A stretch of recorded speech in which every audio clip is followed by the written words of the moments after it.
ഞാനാ ജയിപ്പിച്ചെന്നല്ലേ?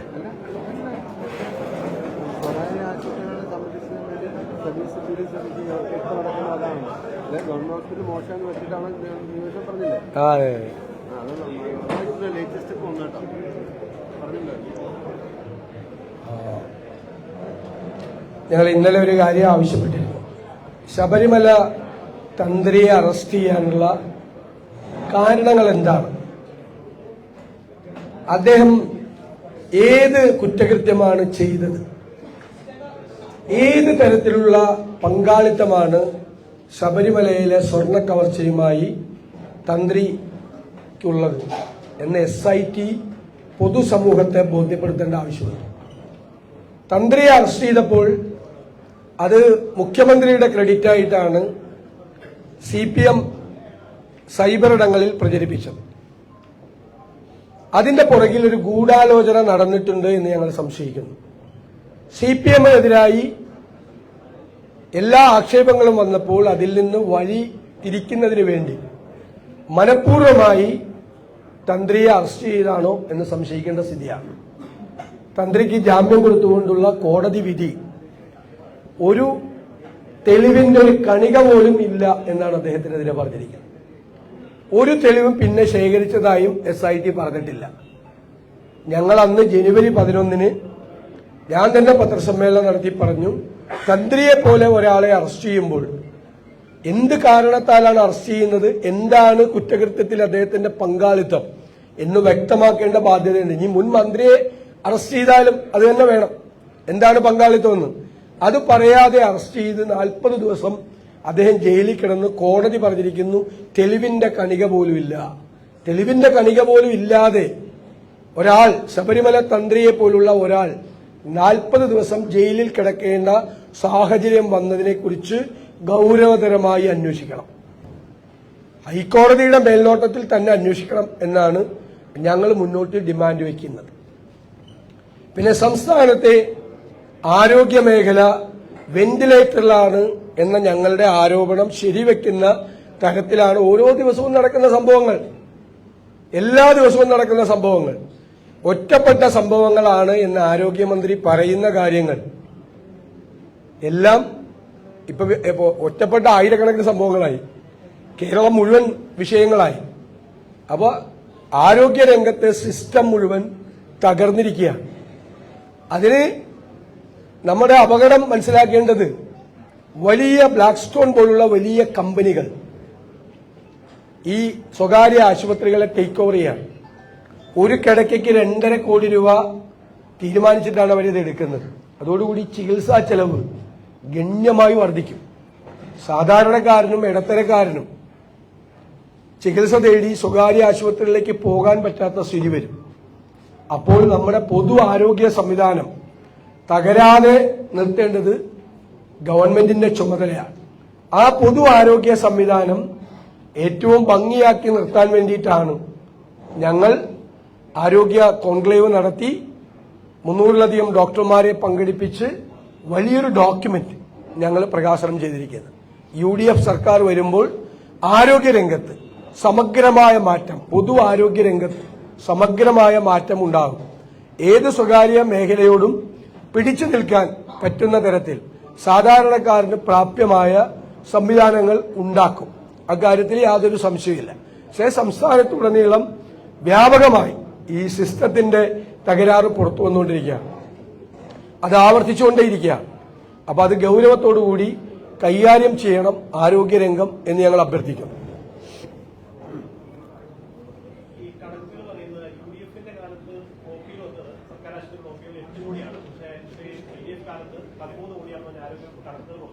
അല്ല, അത് ഞാൻ ചോദിക്കട്ടെ, ഞാൻ 2001 MLA ആയിരിക്കുമ്പോൾ എന്റെ നിയോജക മണ്ഡലത്തിലെ താലൂക്ക് ആശുപത്രിയിലും 300 പേരേ ഉള്ളൂ OP വന്നിരുന്നത്. ഇപ്പൊ 1800 പേരാണ് ഒരു ദിവസം OP വന്നത്. അതെന്തുകൊണ്ടാന്ന് വെച്ചാൽ പല കാര്യങ്ങൾ കൊണ്ട്, ഇപ്പൊ MLAയുടെ ഫണ്ട് കൊണ്ട് മറ്റു ഫണ്ട് കൊണ്ടൊക്കെ ഇൻഫ്രാസ്ട്രക്ചർ ഡെവലപ്മെന്റ് ഉണ്ടായി. ഒന്ന് രണ്ട്, സാധാരണക്കാരന് സ്വകാര്യ ചികിത്സ പ്രാപ്യമല്ലാത്ത രീതിയിലേക്ക് വന്നു. അപ്പോ കഴിഞ്ഞ 10 വർഷം കൊണ്ട് എന്ത് ഡെവലപ്മെന്റാണ് ഇതിനകത്ത് ഉണ്ടായത്? പല സ്ഥലത്തും ആളില്ല, ഡോക്ടർമാരില്ല. ഇപ്പൊ ഉദാഹരണം പറയാം, തിരുവനന്തപുരത്തെ പുതിയ മെഡിക്കൽ കോളേജിന് വേണ്ടി കെട്ടിടം പണി പൂർത്തിയാക്കി. എത്ര വർഷമായി? അവിടെ ഒന്നും ചെയ്തിട്ടില്ല. അതേ അവസരത്തിൽ 3 കിലോമീറ്റർ അപ്പുറമുള്ള തിരുവനന്തപുരം മെഡിക്കൽ കോളേജിൽ ഒരു ബെഡിൽ 3 പേര് കിടക്കാണ്. ഇവിടെ ഒരു കെട്ടിട നിർമ്മാണം പൂർത്തിയാക്കിയതാണ്. ആ നിർമ്മാണം പൂർത്തിയാക്കിയിട്ട് അവിടെ ഒന്നും ചെയ്യുന്നില്ല. ഇപ്പൊ കുറെ സ്ഥലത്ത് എക്യുപ്മെന്റ്സ് ഉണ്ട്, എക്സ്റേ ഉണ്ട്, ടെക്നീഷ്യൻ ഇല്ല, കാത്ത് ലാബ് ഉണ്ട്, ആളില്ല. ഇതാണ് സ്ഥിതി പല സ്ഥലത്തും. അപ്പോ ഗവൺമെന്റ് ഇപ്പോ കാസർഗോഡ്, വയനാട് മെഡിക്കൽ കോളേജുകളിൽ സാധാരണ നമ്മൾ താലൂക്ക് ആശുപത്രിയിൽ നിന്നും ജില്ലാ ആശുപത്രിയിൽ നിന്നും റെഫറൻസ് മെഡിക്കൽ കോളേജിലേക്കാണ് അയക്കുന്നത്. ഈ 2-3 മെഡിക്കൽ കോളേജുകളിൽ ചെന്ന് കഴിഞ്ഞാൽ റിവേഴ്സ് റെഫറൻസ് ആണ്. താലൂക്ക് ആശുപത്രിയിലേക്കും ജില്ലാ ആശുപത്രിയിലേക്കും പേഷ്യന്റിനെ അയക്കുകയാണ്. ആ സ്ഥിതിയിലേക്ക് പോവാണ്. 10 കൊല്ലം മുമ്പ് ഉണ്ടാക്കിയ മെഡിക്കൽ കോളേജുകളാണ്. 10 കൊല്ലം കൊണ്ട് ഒരു മാറ്റം ഉണ്ടായിട്ടില്ലേ? എല്ലാ മെഡിക്കൽ കോളേജുകളുടെയും പരിതാപകരമായ സ്ഥിതിയാണ്. പല മെഡിക്കൽ കോളേജുകളുടെയും കുട്ടികൾ പോയി താലൂക്ക് ആശുപത്രിയിലാണ് പ്രാക്ടീസ് ചെയ്യുന്നത്, പഠിക്കുന്നത്. ആ സ്ഥിതിയിലേക്ക് എത്തിച്ചു. ഇവർ ഒരു മാറ്റവും ഉണ്ടാക്കിയില്ല എന്നതാണ്. ശ്രദ്ധിച്ചില്ല ഈ മേഖലയെ, വാചകോടി മാത്രമായിരുന്നു. അതാണ് സംഭവം.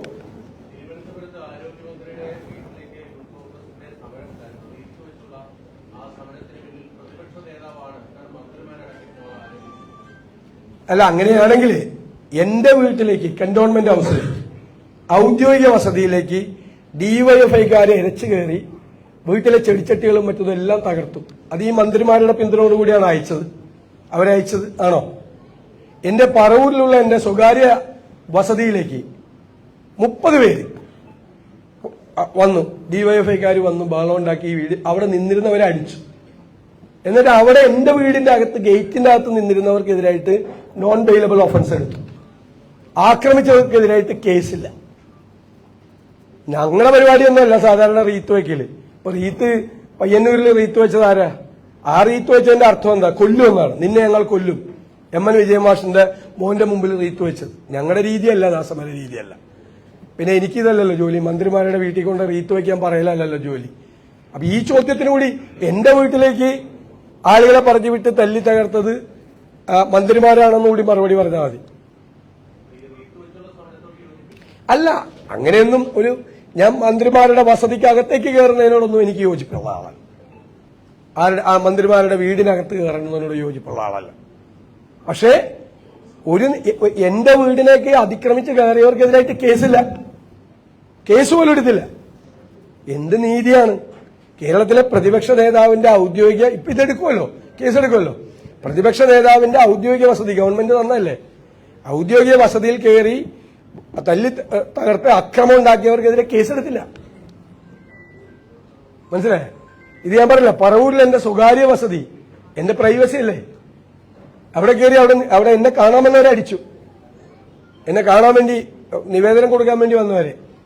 എന്നിട്ട് അവിടെ നിന്നവർക്കെതിരായിട്ട് കേസ്, വീടിനകത്ത് നിന്നവർക്കെതിരായിട്ട് കേസ്, ജാമ്യമില്ലാത്ത കേസ്. കഴിഞ്ഞ ദിവസമാണ് വന്നത്. എന്നിട്ട് നമ്മളെ പഠിപ്പിക്കാൻ വരുവാണ് ഇവര്. അതൊക്കെ അറിയും, ഇലക്ഷൻ കഴിഞ്ഞിട്ട്.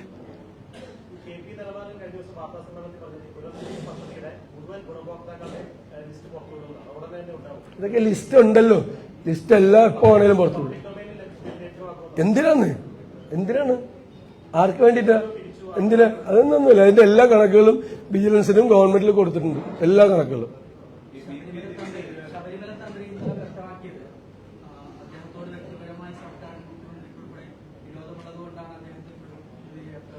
എന്തായാലും ഒരു ദുരൂഹതയും ഒരു ഗൂഢാലോചനയും തന്ത്രിയുടെ അറസ്റ്റിന് പിന്നിൽ നടന്നിട്ടുണ്ട്.